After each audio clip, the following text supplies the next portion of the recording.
हरि सिंह जी के जन्म उपलक्ष्य पर समस्त जम्मू वासियों को हार्दिक बधाई एवं शुभकामनाएं। अगर हम महाराजा के जीवनी पर रोशनी डालने लगें तो मुझे लगता है सुबह शुरू करेंगे तो शाम तक समाप्त नहीं होगी, क्योंकि हिंदुस्तान के वो पहले राजा थे जिन्होंने सोशल रिफॉर्म जो थी वो शुरू की। यानी 1925 में जब उन्होंने अपना कार्यकाल संभाला, उसके बाद ही उन्होंने जो सामाजिक कुरीतियां थी उनके ऊपर अंकुश लगाना आरंभ किया। भ्रूण हत्या की बात आज सरकारें करती हैं, उन्होंने भ्रूण हत्या उस समय में बंद कराई थी, क्योंकि उस समय भ्रूण हत्या का बहुत यानी खासकर कन्या हत्या का एक बहुत बड़ा प्रचलन था। उस प्रचलन के ऊपर अंकुश लगाया।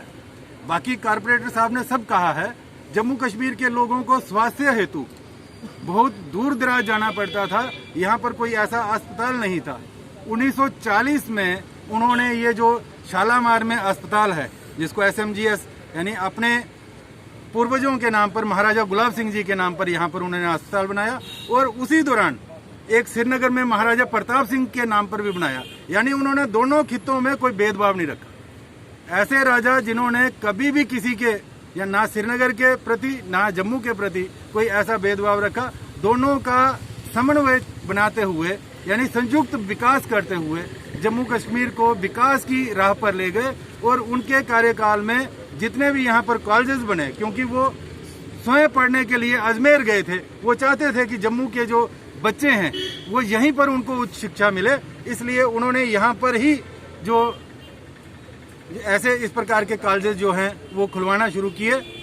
20 साल की उम्र में वो यहाँ के जम्मू कश्मीर जो राजा उनके जो पिता थे उनका देहांत हो गया, अमर सिंह जी का, तो फिर उनको यहाँ का जनरल बनाया गया। यानी वो 20 साल की उम्र में जनरल बने, और 1925 में उनके चाचा का भी देहांत हो गया। तो 1925 में जैसे ही उन्होंने कमांड संभाली, उस कमांड संभालते ही उन्होंने जितनी भी सामाजिक कुरीतियां थी उनको एक एक पर अंकुश लगाते हुए जम्मू कश्मीर को प्रगति के मार्ग पर ले आए। इसके ऊपर कई लोगों ने अंकुश भी लगाए। जो सामाजिक लोग थे उनको लगता था, जैसे चेयरमैन साहब ने कहा कि उन्होंने रघुनाथ मंदिर में जाकर दलित लड़कियों का कंजक पूजन किया और उसके साथ वहां पुजारी भी नियुक्त किया। कई पंडितों ने कहा कि हम छोड़ देंगे ये, उन्होंने बोला आपने छोड़ना है छोड़िए, परंतु मैंने जो कार्य करना है वह करूंगा। मंदिर जो थे वो दलितों के लिए खुलवा दिए। जल क्षय जो थे उनके ऊपर भी एक